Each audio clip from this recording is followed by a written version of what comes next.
తెలుగుదేశం కూటమి రాష్ట్ర ప్రభుత్వం 2026-27 ఆర్థిక సంవత్సరానికి ఘనమైనటువంటి అంకెలతో రాష్ట్ర బడ్జెట్ని 2026 ఫిబ్రవరి 14వ తేదీన అసెంబ్లీలో ఆర్థిక మంత్రి పయ్యావుల కేశవ్ గారు ఘనంగా ప్రకటించారు. 3,23,000 కోట్ల రూపాయల బడ్జెట్ మేము ప్రవేశపెడుతున్నాం. ఇప్పటి వరకు ఇంత బడ్జెట్ ఎప్పుడూ ప్రవేశపెట్టలేదని చెప్పారు. వాస్తవమే. కానీ ఇంత బడ్జెట్లో ఈ రాష్ట్రంలో ఉన్నటువంటి లక్షలాది మంది ఉద్యోగులు, కార్మికులు, మున్సిపల్ కార్మికులు, స్టీమ్ వర్కర్లు, పంచాయతీ కార్మికులు, ముఠా కార్మికులు, ఫీల్డ్ అసిస్టెంట్లు, వీఆర్ఏలు వీళ్ళందరికీ ఏమి వరగబెట్టారో ఈ బడ్జెట్లో సమాధానం చెప్పలేదు ఆర్థిక మంత్రి గారు. కానీ ఆర్థిక మంత్రి గారు పెద్ద పెద్ద మహానుభావుల యొక్క సూక్తుల్ని ఉదాహరణగా తీసుకున్నారు. అంబేద్కర్ గారిని, స్వామినాథన్ గారిని అని ఉదాహరణలు తీసుకున్నారు. వాళ్ళు ఏం చెప్పారు, వాళ్ళు ఏం కోరుకున్నారు ఈ దేశంలో, వాటి జోలికి వెళ్ళాల ఆర్థిక మంత్రి గారు. కానీ బడ్జెట్ ఆద్యంతం కూడా కేంద్రంలోని మోడీ గారిని స్తుతించే పని చేశారు. ఈ రాష్ట్రంలో ఉన్నటువంటి ముఖ్యమంత్రి గారి తనయుడిని పొగడ్తలతో ముంచెత్తారు.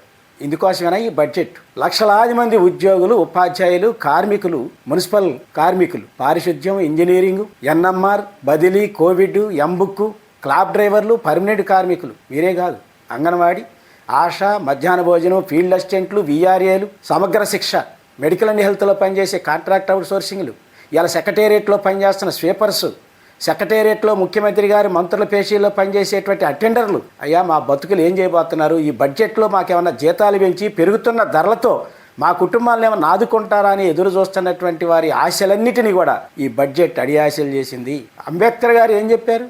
అంబేద్కర్ గారు సమాన పనికి సమాన జీతం, ఈ దేశంలో ప్రతి పౌరుడు గౌరవంగా బతకాలి, ప్రతి పౌరాలు గౌరవంగా బతికేటట్టు చూడాల్సిన బాధ్యత ప్రభుత్వాన్ని అని చెప్పారే. సమాన పనికి సమాన వేతనం చెప్పారే. సమ్మె హక్కు కల్పించారు రాజ్యాంగంలో. ఇవాళ అంబేద్కర్ గారిని ఉదహరించినటువంటి పయ్యావుల కేశవ్ గారు మోడీ గారిని సమర్థిస్తూ ఆయన తెచ్చినటువంటి కార్మిక వర్గాన్ని ద్రోహం చేసేటువంటి లేబర్ కోడ్స్ని ప్రస్తావించారు. నిన్నటిదాకట ఈజీ ఆఫ్ డూయింగ్ బిజినెస్ అట, ఇప్పుడు ఈజీ కాదట, స్పీడ్ ఆఫ్ డూయింగ్ బిజినెస్ అంటున్నారు. అంటే మొత్తం ప్రైవేటీకరణ.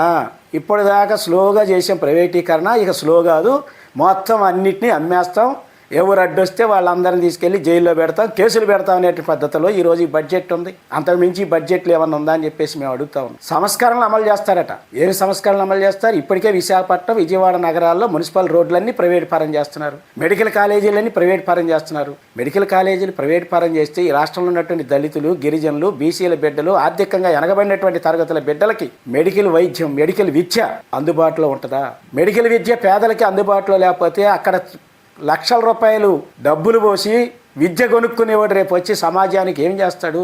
పేదలను ఆదుకుంటారా? అంటే విద్య, వైద్యం అనేటువంటి పెద్ద ఎత్తున రేట్లు, ధరలు పెరగటానికి ప్రైవేటీకరణ